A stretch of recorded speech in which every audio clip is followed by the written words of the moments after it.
Hey yo, what's up mga insan? So for today's video ay samahan nyo naman ako ngayon ay papaliguan natin yung nag-iisang pinakamamahal naming aso na si Ollie. Dinig na dinig niya yung pangalan niya kaya snappy agad yung aso namin to.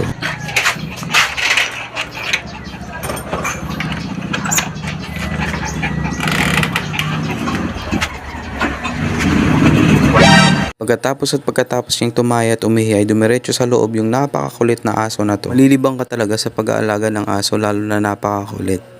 At sa tunay talaga ay iba ding binibigay na comfort pag meron kang inaalagaan na aso. Ika nga nila na yung aso ay human's best friend. Sabi nga ni Daniel Padilla, diba, na yung true definition ng loyalty ay yung aso niya daw. Hindi ka iiwan na ito magkamatayan man. Oh, shit! Pero sa tunay, totoo naman talaga dahil unconditional love yung binibigay sa iyo ng aso lalo na pag inaalagaan nyo din siya ng tama. Pero syempre, handa na rin kayo masira yung mga gamit nyo. Katulad nito. Oh, dali ka! Pagkatapos mong pagalitan ay tahimik lang din sa Gedli. At iniisip yung ginawa niyang mali at baka parusahan ko siya at hindi ko siya pakainin. Pero syempre katulad mo na hindi ko kayang tiisin. Uy, walang ganun. Papakainin pa rin natin si Ollie. Medyo maarte nga pala si Ollie kaya hindi ko makain ng isda. Kaya lagi kaming nag-iisip kung ano na naman yung ipapakain sa kanya. Kaya ginupit-gupit ko na yung niluto ko para ipakain na din sa kanya after neto. Ollie. Pero tikim lang muna at papaliguan pa kita. Kaya't saktong dumating na sila ni Mama galing palengke para bumili ng ulam at pinabili ko sila ng Ceromite. Lagi kong pinapaliguan si Ollie ng Ceromite para iwas kuto.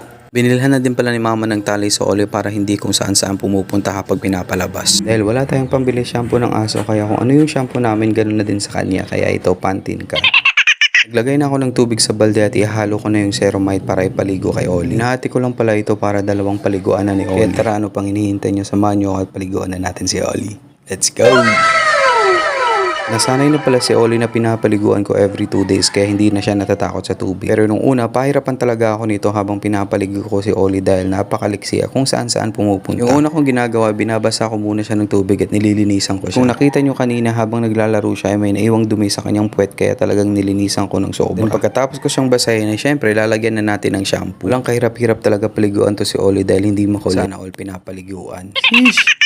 Pero mayat ay humawak na sa balikat ko ay talagang nalalamigan na siguro. Medyo matagal nga ako magpaligo kay Ollie dahil gusto ko talagang malinis at mabango siya. After nating lagyan ng shampoo ay syempre babanluan na natin.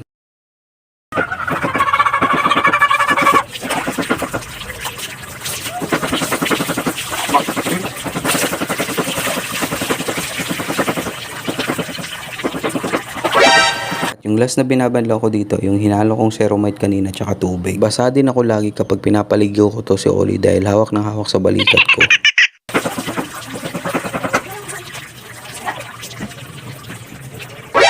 Alright, mabangot malinis na si Ollie kaya pupunasan na natin to.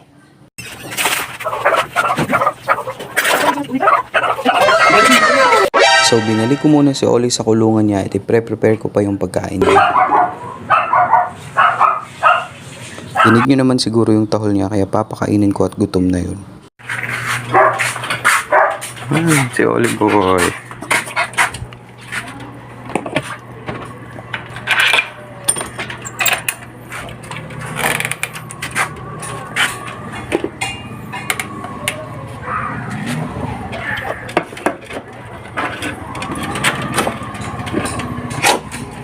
Uhaw na uhaw at napakaraming ininom na tubig.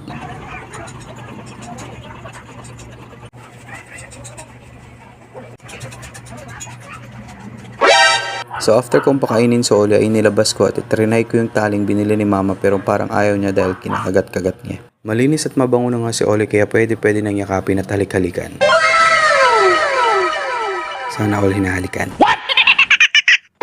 So kung umabot ka sa video hanggang dito, please do comment, like, and share. Hanggang sa muli mga insan. Salamat!